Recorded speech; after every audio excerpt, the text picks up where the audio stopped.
La crucifixión de Cristo tiene algunos momentos interesantes sobre los cuales vale la pena que nosotros podamos reflexionar. Algunas situaciones que están involucradas en ese momento, claro, todo el evento en sí es muy importante, pero algunos de ellos que queremos retomar para comentar son los siguientes. Uno de ellos tiene que ver con la situación de que si realmente Jesús estuvo desamparado, ya que en Mateo 27:46 él dice: Dios mío, ¿por qué me has desamparado? ¿Cómo debemos entender nosotros esa expresión? Debemos tener en cuenta de que Jesús en Juan 16:32 él dice de que él nunca ha estado solo, porque el Padre siempre le acompaña, el Padre siempre está con él. Entonces, ¿cómo debemos entender ese desamparo? Hay una situación, vemos de que la expresión no tiene que ver tanto con el hecho de que él se sintiera abandonado, sino que según algunos comentaristas, lo que él estaba haciendo era llamando la atención de la gente sobre que en el Salmo 22 era donde estaba esa expresión de Dios mío, ¿por qué me has desamparado? Y llamando su atención para que vieran de que esa profecía se estaba cumpliendo ante sus ojos. Hay otra opinión que dice de que el abandono de Jesús, o que él sentía en ese momento, tenía que ver con la situación de que él estaba llevando sobre sí el pecado de la humanidad, y era una situación de que el Dios que es santo no podía ver. También tenemos de que lamentablemente la gente no entendió si lo que se estaba haciendo era referencia al Salmo 22. La gente no entendió, porque dice la Escritura que una de las cosas que hicieron o que creyeron era que el profeta Elías sería quien vendría a ayudarle. También otra de las cosas sobre esta expresión de Dios mío, debemos de notar lo siguiente. Tenemos por ejemplo de que en el Evangelio de Mateo la expresión está así: Elí, Elí, lama sabactani, mientras que en el Evangelio de Marcos la expresión está de esta manera. En el Evangelio de Marcos está Eloi, Eloi, lama sabactani. ¿Cuál es la diferencia entre una y la otra?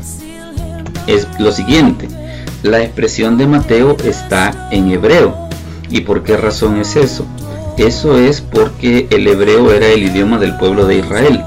El Evangelio de Mateo, que estaba escrito para los judíos, debía de registrar esa frase de Jesús en el idioma del pueblo de Israel para poder llegar a sus corazones, mientras que en el caso del Evangelio de Marcos la expresión está en arameo, y eso es porque el arameo era el idioma usado por los hebreos para comunicarse con otras naciones. Siendo que el Evangelio de Marcos estaba escrito para llegar a los gentiles, es más consecuente el hecho de que la expresión de Marcos esté en arameo, que era un idioma para relacionarse con otras naciones, y no en el hebreo, que era el idioma del pueblo de Israel. También otra de las cosas que debemos de considerar es que a veces la gente habla acerca de el ladrón bueno. ¿Realmente había un ladrón bueno, o es correcta esa expresión de ladrón bueno? Debemos tomar en cuenta lo siguiente: es mejor llamarle el ladrón arrepentido, ya que la crucifixión era el castigo preparado para los peores criminales. Barrabás fue liberado, pero la cruz era el castigo que le esperaba. En el caso de la crucifixión era la muerte de los esclavos delincuentes y también de los rebeldes contra el poder imperial. El sufrimiento público y prolongado era un medio deliberado de disuadir a otros posibles rebeldes.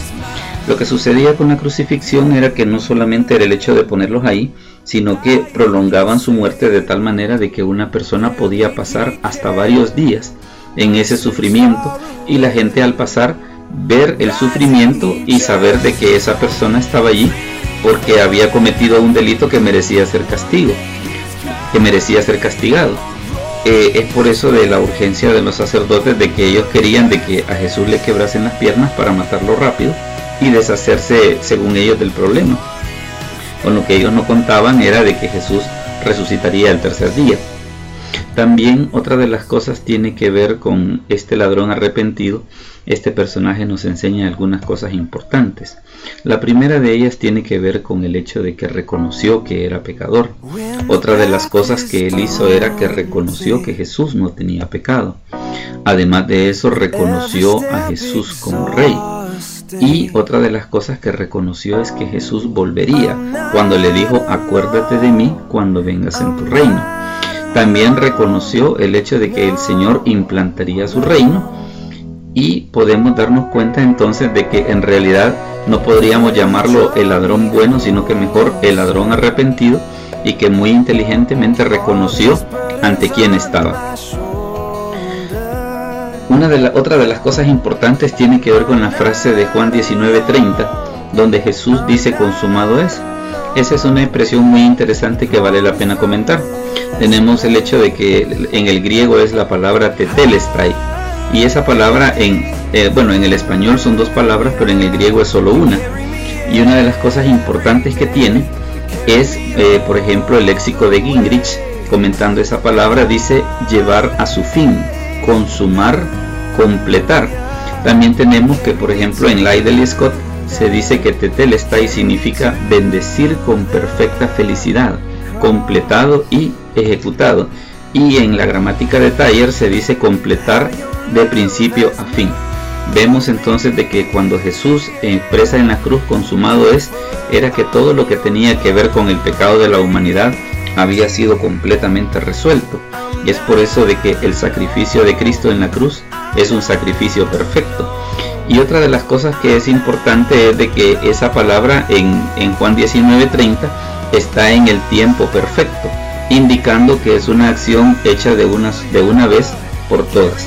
El sacrificio de Cristo es perfecto y no necesita ser repetido. También vemos algunas bendiciones de la cruz que es muy importante que nosotros podamos considerar. Primeramente, de la cruz mana la vida eterna.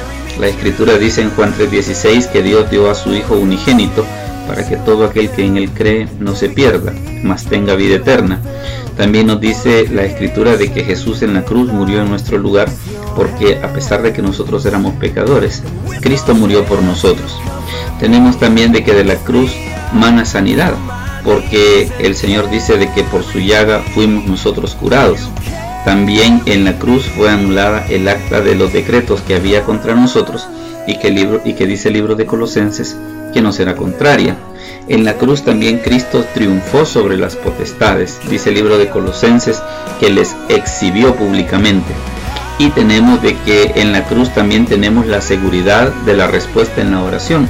Romanos 8:32 dice de que el que no escatimó ni a su propio Hijo, sino que lo entregó por todos nosotros, ¿cómo no nos dará juntamente con Él todas las cosas? La garantía de que nosotros vamos a recibir respuesta en la oración no se encuentra en nosotros, sino que se encuentra en el sacrificio perfecto de Cristo en la cruz.